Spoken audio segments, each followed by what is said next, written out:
जळगावात शेतकऱ्यांचा रास्ता रोको, कापसाला 15,000 रुपयांचा दर देण्याची मागणी।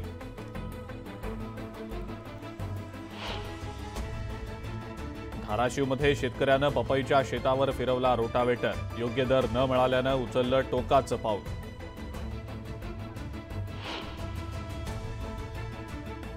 जळगावात केळीवर करपा रोगाचा प्रादुर्भाव, उत्पन्नात मोठी घट झाल्यानं शेतकरी चिंतेत।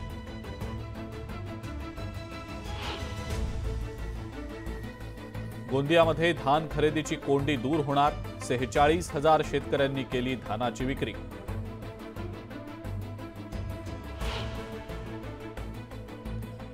जळगावातील यावलमध्ये सार्वजनिक बांधकामासमोर ठिय्या आंदोलन, रस्ता रखडल्यामुळे संताप।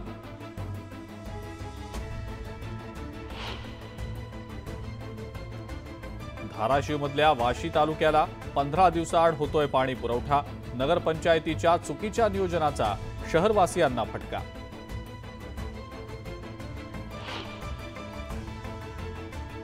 बुलढाण्यात अंगणवाडी सेविका रस्त्यावर उतरल्या, वेतनवाढीसह विविध मागण्यांसाठी आंदोलन, रुबेल समितीच्या अहवालाची होळी।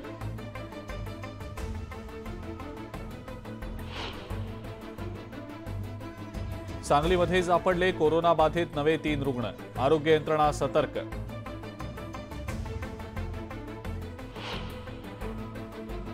जळगाव शहरातल्या रेल्वे लाईनजवळ असलेल्या नागरिकांना रेल्वे प्रशासनाची नोटीस, शेकडो कुटुंब उघड्यावर पडणार।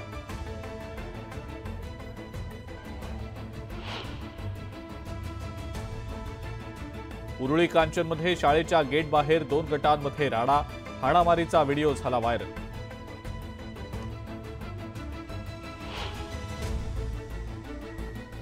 मुंबई आणि नवी मुंबईला जोडणारा मुंबई ट्रान्स हार्बर मार्ग पुढच्या वर्षी जानेवारी अखेरपर्यंत खुला होणार, पंतप्रधान मोदींच्या हस्ते होणार उद्घाटन।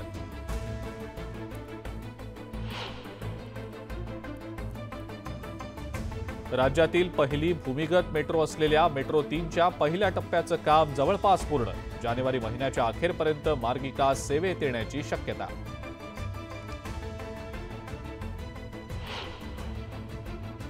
मुंबई पालिकेचा महत्वाकांक्षी कोस्टल रोडच्या पहिल्या टप्प्याचं काम पूर्ण, फेब्रुवारी महिन्यामध्ये खुला होण्याची शक्यता।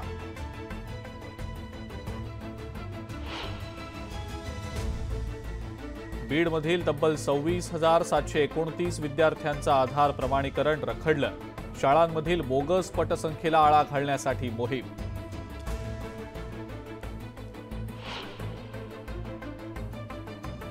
लोकसभा निवडणुकीसाठी अंतिम मतदार यादी आता 22 जानेवारीला, दुबार अन मयतांची नावं वगळण्यास मिळणार 15 दिवसांचा अवधी।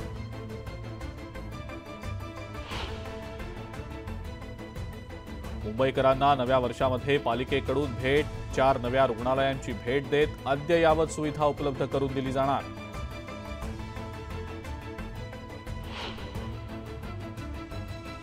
अमरावतीमध्ये नांदुरा गावाजवळ ट्रकची रिक्षाला जोरदार धडक, भीषण अपघातात 3घांचा मृत्यू तर 4 जण जखमी।